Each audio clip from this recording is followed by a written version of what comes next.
Good morning दोस्तों and नमस्कार। मैं हूं शिवम सिंघल, एग्री ट्रेनर।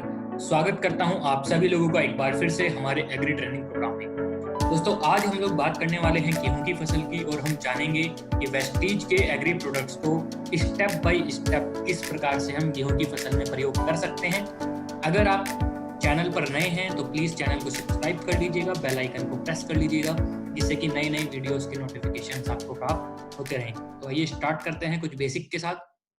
गेहूं की जो फसल है वो इंडिया की मेन सीरियल क्रॉप है, अर्थात मुख्य अनाज की फसल है जो कि मेजर ऑफ द पॉपुलेशन खाती है। और गेहूं की फसल ट्रेडिशनली तौर पे अगर हम देखें तो इंडिया के उत्तरी भाग में होती हुई आई है। हालांकि आज के समय में सेंट्रल इंडिया और साउथ इंडिया में भी काफी इसकी फसल होने लगी है। ग्रीन रिवॉल्यूशन जब इंडिया में हुआ था 1960s 70s में, उसके बाद से गेहूं के उत्पादन में बहुत अच्छा इंप्रूवमेंट हुआ है। अगर वर्ल्ड में प्रोडक्शन की बात करें तो आज इंडिया सेकंड नंबर पे आ चुका है वर्ल्ड में प्रोडक्शन के मामले में। और इंडिया में उत्तर प्रदेश, मध्य प्रदेश, पंजाब, हरियाणा, बिहार, राजस्थान, ये कुछ स्टेट्स हैं जो कि मेजर प्रोड्यूसिंग स्टेट्स हैं।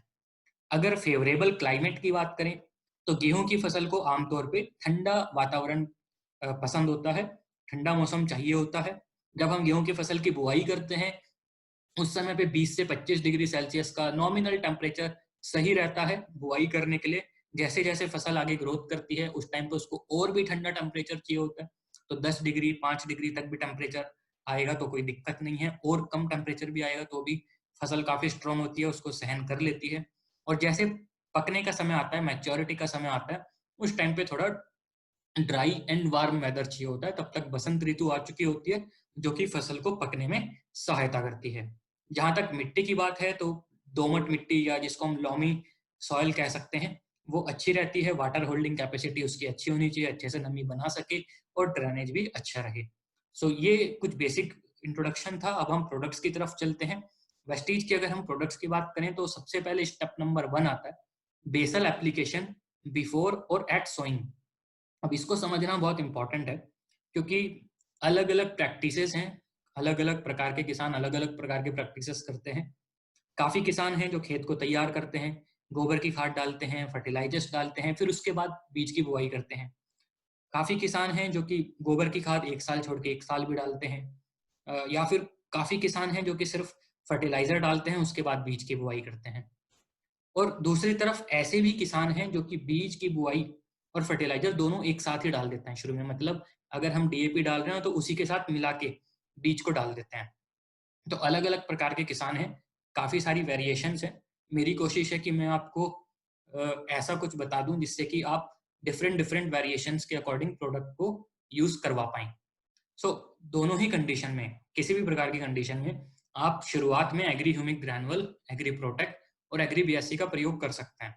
ह्यूमिक ग्रैनुअल 5 किलो तक यूज किया जा सकता है, एग्री प्रोटेक्ट 500 ग्राम और 80 टू 150 ml प्रति एकड़ के हिसाब से हम प्रयोग कर सकते हैं। अब अगर कोई बीज की बुआई बाद में करता है, पहले फर्टिलाइजर या गोबर की खाद डाल लेता है तो उसके साथ मिला के भी डाल सकता है। कोई अगर फर्टिलाइजर और बीज दोनों एक साथ डाल रहा है तो उसमें मिला के भी डाल सकता है।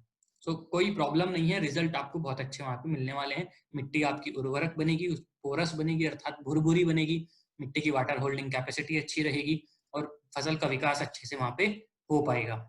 स्टेप नंबर 2 की बात करें तो है सीड ट्रीटमेंट, बीज उपचार। अब अगर हम बीज को लगाने जा रहे हैं तो अच्छा होता है कि हम बीज का पहले उपचार कर लें। बीज का उपचार करने के लिए एग्री ह्यूमिक बहुत अच्छा है, 5 ml प्रति किलो के हिसाब से हम कर सकते हैं। एग्री प्रोटेक्ट का भी यूज कर सकते हैं, 5 ml 5 ग्राम प्रति किलो के हिसाब से। इनसे अगर हम बीज उपचार कर रहे हैं तो बेसिकली हमारे बीजों का जो अंकुरण है वो बहुत अच्छा होगा, फुटाव बहुत अच्छा होगा, कल्ले अच्छे से निकलेंगे, जड़ों का विकास बहुत अच्छे से होगा, वाइट रूट्स ग्रो कर पाएंगी, फसल जो है वो फफूंद जनित रोगों से बच पाएगी। स्टेप नंबर 3 की बात करते हैं, स्प्रे और ड्रेंचिंग एट फर्स्ट इरिगेशन। ये वाला भी काफी समझने वाला स्टेप है। आमतौर पे जब हम गेहूं की फसल लगाते हैं तो उसके 20 दिन बाद, 25 दिन बाद किसान वहां पे निड़ाई गुड़ाई कर देता है या फिर वहां पे खरपतवार नाशक का स्प्रे कर देता है। उसके बाद फर्स्ट इरिगेशन लगाया जाता है। फिर फर्स्ट इरिगेशन के बाद किसान वहां पे यूरिया का भी एप्लीकेशन कर लेता है। अब हमें यहाँ पे ये समझना है कि आपके पास 3 ऑप्शन है। या तो जब आप फर्स्ट इरिगेशन कर रहे हैं उसके 2 से 3 दिन के बाद आप स्प्रे कर लें, या फिर जब आप इरिगेशन कर रहे हैं तो उसी पानी के साथ मिला के प्रोडक्ट का प्रयोग कर लें, या फिर जब आप इरिगेशन करने के बाद फर्टिलाइजर डाल रहे हैं उसके साथ मिला के भी प्रोडक्ट का प्रयोग कर सकते हैं। एक प्रोडक्ट कौन से हैं? एग्री ह्यूमिक है, एग्री गोल्ड है और एग्री 82 है। एग्री ह्यूमिक अगर हम स्प्रे कर रहे हैं तो 15 लीटर के टैंक में 30 ml, एग्री गोल्ड 20 ग्राम, एग्री 82 10 ml तक यूज किया जा सकता है। अगर हम पानी के साथ मिला के डाल रहे हैं तो 1 एकड़ के लिए ह्यूमिक 250 ml, गोल्ड 100 ग्राम और 82 150 ml प्रयोग कर सकते हैं। या खाद के साथ मिला के भी डाल रहे हैं तो यही सेम डोज जो 1 एकड़ के लिए है 250 ml, 100 ग्राम, 150 ml, इसी का हम प्रयोग खाद के साथ मिला के भी कर सकते हैं। तो तीनों ऑप्शन है और इन तीनों ऑप्शन में से अब आपको डिसाइड करना है कि इन तीनों में से कौन सा आपके लिए सही रहेगा। अर्थात अगर हम देखें कि प्रोडक्ट की कॉस्ट तो स्प्रे में कम पड़ेगी। लेबर की कॉस्ट देखें तो लेबर की कॉस्ट ड्रेंचिंग में मतलब पानी के साथ हम डालेंगे तो कम पड़ेगी। सो ये चीज मैंने आपके लिए छोड़ दी है, आप डिसाइड कर सकते हैं कि आपको इजी कौन सा लग रहा है और आपकी कॉस्ट किस में कम लग रही है, उसके अकॉर्डिंग आप डिसीजन ले सकते हैं। पर अगर हम यहाँ पे इन प्रोडक्ट्स का प्रयोग कर लेते हैं, जो पोषक तत्व आपने मिट्टी में डाले हैं या जो फर्टिलाइजर आपने डाला है वो बराबर रूप से आपकी पौधे की जड़ों तक पहुंच पाएगा, जिससे कि पौधे की ग्रोथ बहुत अच्छी रहे और आपकी जो फसल है वो विभिन्न प्रकार के बायोटिक एंड अबायोटिक स्ट्रेसेस से लड़ने की क्षमता रख पाएगी। तो जैविक अजैविक तनाव आ जाते हैं, कभी मान लीजिए वहां पे बहुत ज्यादा ह्यूमिडिटी हो गई तो भी फसल को नुकसान पहुंचने की संभावना बन जाती है। स्टेप नंबर 4, स्टेप नंबर 4 में आता है फ्लावरिंग के 15 से 20 दिन पहले। इस टाइम तक फसल लगभग 50 से 60 दिन की हो चुकी होती है और यहाँ पे स्प्रे करना अच्छा रहता है। स्प्रे के लिए हम यहाँ पे नैनोटेक मॉस और 82 का प्रयोग कर सकते हैं। 15 लीटर के टैंक में हम 30 ग्राम नैनोटेक, 20 ml मॉस, 10 ml एग्री 82 का प्रयोग कर सकते हैं। और ये वाला जो एप्लीकेशन है ये ज्यादा फ्लावरिंग आए इसके लिए अच्छा है। ग्रेन जो बनेंगे, दाने जो बनेंगे उनकी क्वालिटी अच्छी रहे उसके लिए बहुत अच्छा है। तो फ्लावरिंग के लिए मॉस बड़ा अच्छा रहता है, ग्रेन की क्वालिटी जिससे कि हमें माइक्रो न्यूट्रिएंट, सेकेंडरी न्यूट्रिएंट्स मिले उसके लिए नैनोटेक बहुत अच्छा रहता है। स्प्रेडर एक्टिवेटर के लिए 82 बहुत अच्छा रहता है, तो इसका स्प्रे हम कर सकते हैं। ये 4 प्रयोग, 4 स्टेप जो मैंने आपको बताए हैं, इतना भी हम कर लें तो हमको बहुत अच्छे रिजल्ट्स गेहूं की फसल में मिल जाता है। फिर भी अगर किसी को लगता है कि फर्दर कोई फसल में स्ट्रेस आ गया था या कहीं से फसल कमजोर पड़ गई तो आप 5वें स्टेप का भी प्रयोग कर सकते हैं। इसलिए मैंने यहाँ पे ब्रैकेट में लिखा है इफ रिक्वायर्ड, अगर आपको जरूरत लगे तो फसल में फूल आने के 15 से 20 दिन के बाद जब दाना बनना स्टार्ट होता है आप तब इस प्रयोग कर सकते हैं नैनोटेक गोल्ड और 82 का। 15 लीटर के टैंक से स्प्रे करा सकते हैं 30 ग्राम, 20 ग्राम और 10 ml। यहाँ से अगर हम देखेंगे कि फसल में कोई भी स्ट्रेस वगैरह आ चुका था तो उसको रिकवर करने में आसानी होगी और हमारी जो ग्रेन की क्वालिटी है वो मेंटेन रहेगी। तो जैसे मैंने आपको बताया कि 4 स्टेप भी आप कर लेंगे तो बहुत अच्छे रिजल्ट मिल जाते हैं। ऐसा मैं क्यों बोल रहा हूँ?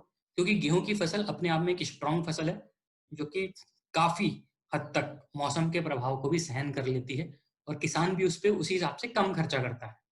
तो यहाँ पे हमें ये देखना है कि जैसे मैंने शुरू से लेके लास्ट तक आपको 3-3 प्रोडक्ट का बताया है, तो वहां पे आपके लिए मेन है कि आप प्रोडक्ट के रोल समझें, हर प्रोडक्ट का रोल क्या है।